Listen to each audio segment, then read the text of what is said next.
So first run we had issues with the clutch.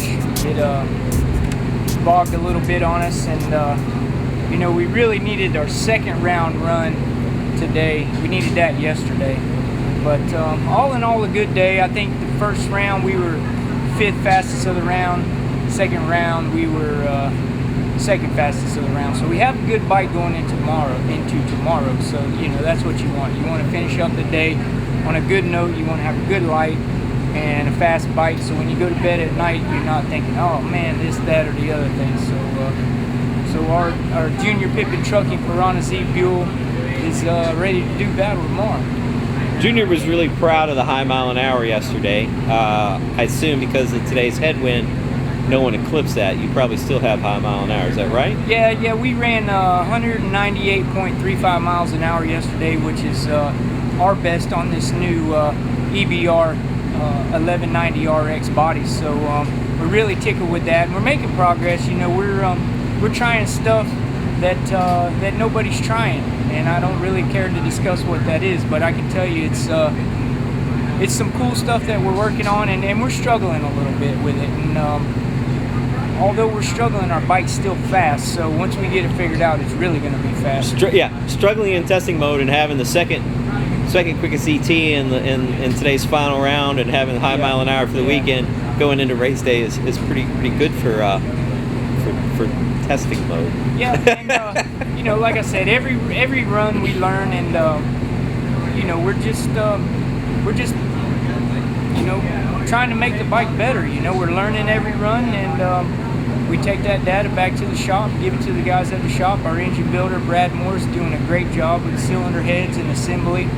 My crew chief, Moyer, I call him the pride of PA, Pennsylvania, for those of y'all that don't know.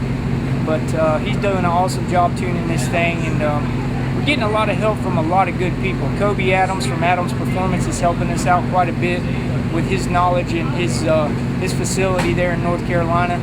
And we've had some help from Lonnie Roberts Auto Service with the beautiful paint job these guys did on this. My buddy Andy Duncan, you know, we did it in a day, and getting a lot of compliments on it. I'm just really excited about this year. You know, as long as I've been racing pro stock, I feel like this is the best motorcycle that I've ever had, and that's a lot to be said for as many of these bikes as I've ridden. I'll say, including the one on the shirt that I'm wearing, which was known to be a pretty sweet piece in its time. Yeah, this thing right here, it's I don't know what it is about it. You know, it's a Cosman chassis. It's an older one, and this thing, I don't know what it is, man. It's just a sweet bike. You know, I watch people go down the racetrack and they struggle, they're getting out of shape, and it seems like no matter what I do, you know, even with the crosswinds that we've had here this weekend, this thing has sailed right straight down through there every run, and it's a pleasure to ride it, and I'm happy that I'm the guy that gets to ride it.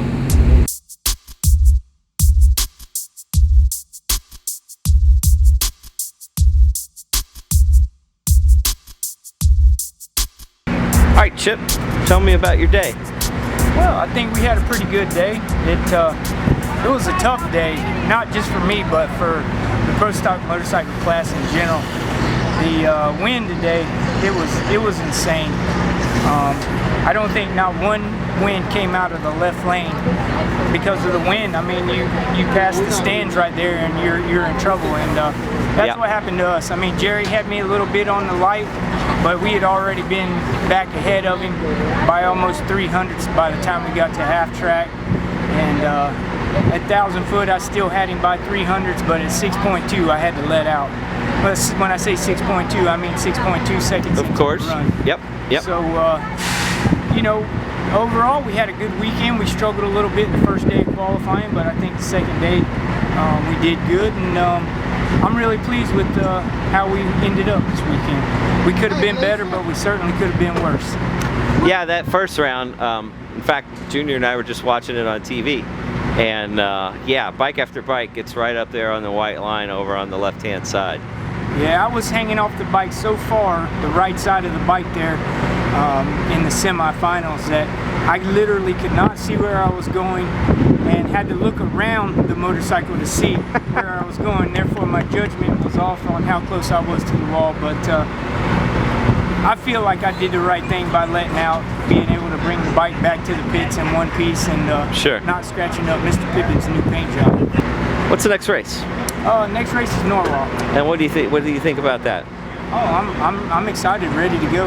I think we did good this weekend. We had a motorcycle capable of winning that race, but what we really needed to do was do what Angel did and stay in that right lane. And unfortunately, that wasn't the case. We didn't get lane choice, so Jerry had lane choice, and we got blown around. But that's just the way it is sometimes. You got to take what you're dealt and do the best you can with it. The equipment lived pretty well this weekend? Yep, everything's still running when I shut it off down there at the big end. So we'll drive through the night, get back to the shop tomorrow, and get everything torn apart and see where we're at for Norwalk. Put everything under the microscope. Absolutely. Who do you want to thank? Obviously, the first person would be Junior Pippin, and then the second guys would be the guys at Competition Engine Services, Lawnmower, my crew chief, and Brad Moore, my engine builder. Scott and Matt at the shop for all they do to help us get to the races, and Adam's Performance, he's always there, best buddy, helps us out any way he can, and PiranaZ obviously for supporting us as much as they do, and I'm just happy to be here, man. All right, well, it's been fun this weekend, and good luck in Norwalk, and I'll talk to you soon. Thanks about that.